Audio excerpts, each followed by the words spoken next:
ဘုရားအတိတ်ကတော့အမျိုးမျိုးပုံပုံအနာကိုရုပ်ကြည့်ဆင်းရဲလေတဲ့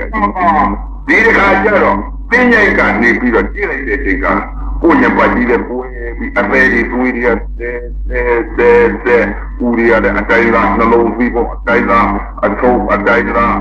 ပရရွတ်တို့တောက်ကတော့ဦးထဲမှာပါရီရှိတယ်ဆိုတာအကုန်လုံးမြင်နေရ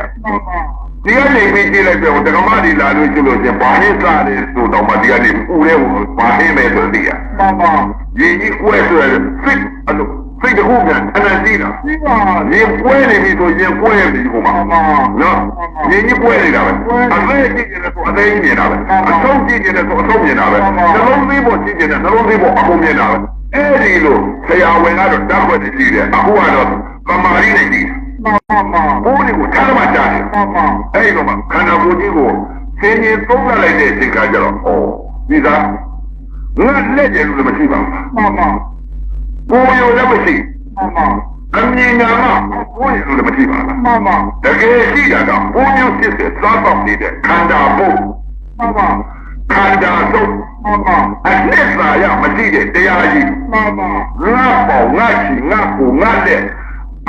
ယောက်ျားမိန်းမငါမှတ်နေတယ်မဟုတ်ပါလားအတုပါတရားကြီးပဲမတည့်တယ်တရားကြီးပါလားဆိုတော့ဒါကြီးကြည့်ရတာသက်ဆုံးရုံးချပြီးကမတည့်နေတော့တရားဝင်ကဓာတ်ဝင်နေကြည့်တယ်သမာဓိကဒီမှာသမာဓိရှိတဲ့ပုဂ္ဂိုလ်သမာဓိမှန်ရောက်နေပြီခန္ဓာကိုယ်ကြီးအသိပိုင်းအကုန်ရှိတာပဲအကျော်ပဲလို့နေတယ်အမားပဲလို့နေတယ်ကိုယ်ပဲလို့နေတယ်အယုံအသက်ပဲလို့နေတယ်နော်ဘုံမျိုးရှိတယ်ဘယ်လိုစားနေတယ်ဆိုတော့ဆရာဝန်များကတော့တတ်ခွက်နေတယ်သမာဓိနဲ့သိတယ်ကဘုံမျိုးရှိတယ်ဘယ်လိုပိုးနေလဲဆိုအကုန်မြင်ရပိုးလေးတွေကစားနေတဲ့ခန္ဓာကိုယ်အတ္တတာမရှိဘူးဒီမှာအတ္တနဲ့ဒီမှာပိုးကြီးပဲရုပ်ခန္ဓာပါတမောပိုးတော်မယ်ပိုးလေးတွေအဝိုင်းလေးတွေရှိတယ်အကျဉ်းလေးတွေရှိတယ်သုတ်ပြီးတူလေးတွေရှိတယ်သုတ်ပြီးကောက်လေးတွေရှိတယ်သုတ်ပြီးနေလေးတွေရှိတယ်ကြဘိုးလေးလိုရှိတယ်ပိုးမျိုးစစ်တယ်ဆိုတာဒီမှာမကြည့်ဝအကြားလေးတွေရှိတယ်အလီလေးတွေရှိတယ်မဲညိုလေးတွေရှိတာပိုးတွေကိုအသိတယ်